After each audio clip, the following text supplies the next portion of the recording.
साल 2021 भारत में एक ऐसी एजुकेशन क्रांति आई जो असल में क्रांति थी ही नहीं। आप टीवी खोलते थे तो आईपीएल जर्सी पर एटेक कंपनियों का नाम होता था। आप यूट्यूब खोलते थे तो बड़े बड़े सेलिब्रिटी आपको बताते थे कि बिना ऑनलाइन कोडिंग सीखे आपका बच्चा ज़िंदगी में कुछ नहीं कर पाएगा। हमें लगा भारत बदल रहा है, लेकिन 2026 में जब वही कंपनियां ऑफलाइन कोचिंग खोल रही है तो समझ आता है यह शिक्षा की क्रांति नहीं थी, यह भारत के मिडिल क्लास के साथ सबसे बड़ा इल्यूजन था। हर जगह बस एक ही कहानी थी, ग्रोथ, फंडिंग, यूनिकॉर्न। हर स्टार्टअप $1 बिलियन बनने की दौड़ में था, लेकिन इस चमक के पीछे एक खतरनाक सच्चाई छिपी हुई थी। आज हम डिकोड करेंगे भारत के एटेक ब्लडबाथ को। हम समझेंगे कैसे इन कंपनियों ने शिक्षा नहीं बल्कि माता पिता को डर बेचा, और कैसे भविष्य ऑनलाइन है कहने वाले आज खुद ऑफलाइन क्लासरूम में अपना भविष्य ढूंढ रहे हैं। इस कहानी की शुरुआत भारत से नहीं, अमेरिका से हुई थी। कोविड के दौरान अमेरिका के सेंट्रल बैंक ने इंटरेस्ट रेट लगभग जीरो कर दी। इसे कहते हैं GIRP, जीरो इंटरेस्ट पॉलिसी। मतलब पैसा लगभग मुफ्त हो गया। फॉरेन इन्वेस्टर के पास इतना पैसा था कि वो समझ ही नहीं पा रहे थे इसे कहाँ लगाया जाए, या सही कहें तो कहाँ जलाया जाए। और तब ये पैसा भारत के एडटेक स्टार्टअप में पानी की तरह बहने लगा। लेकिन ये पैसा प्रॉफिट देखकर नहीं आ रहा था, यह सिर्फ फ्री लिक्विडिटी का नतीजा था। जब कंपनियों के पास इतना पैसा आया तो उन्होंने एक खतरनाक खेल शुरू किया, ब्लिज स्केलिंग।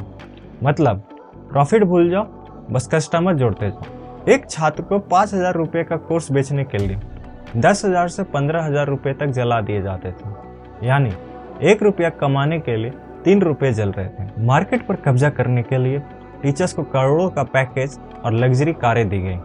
इसे कहते हैं प्रीडेटरी प्राइसिंग। और सच यह है कि यह मॉडल शुरू से ही टिकने के लिए बना नहीं। लेकिन असली खेल यहाँ से शुरू होता है।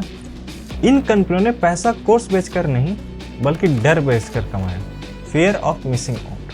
सेल्स टीम ने माता पिता से कहा, अगर आपका बच्चा यह कोर्स नहीं लेगा तो जिंदगी में पीछे रह जाएगा। और जब माता पिता ने कहा कि उनके पास पैसे नहीं है तो उन्हें लोन दिलवा दिया गया।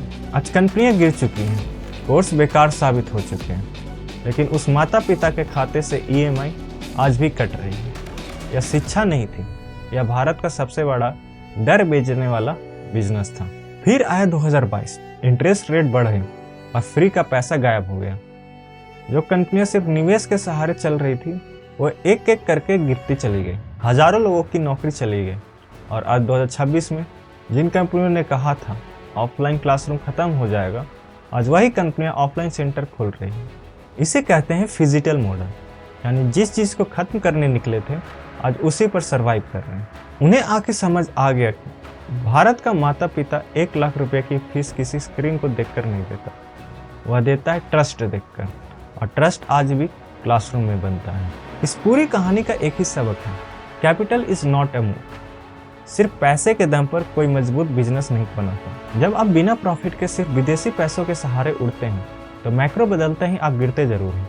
यह सिर्फ एक टेक की कहानी नहीं है, यह उस सिस्टम की कहानी है जहाँ पैसा सच्चाई से तेज दौड़ता है, लेकिन अंत में सच्चाई ही जीतती है और पैसा गिरता जरूर है। अगर आपको यह वीडियो पसंद आया हो तो वीडियो को लाइक करें, चैनल को सब्सक्राइब करें। मिलते हैं अगले वीडियो में। जय हिंद।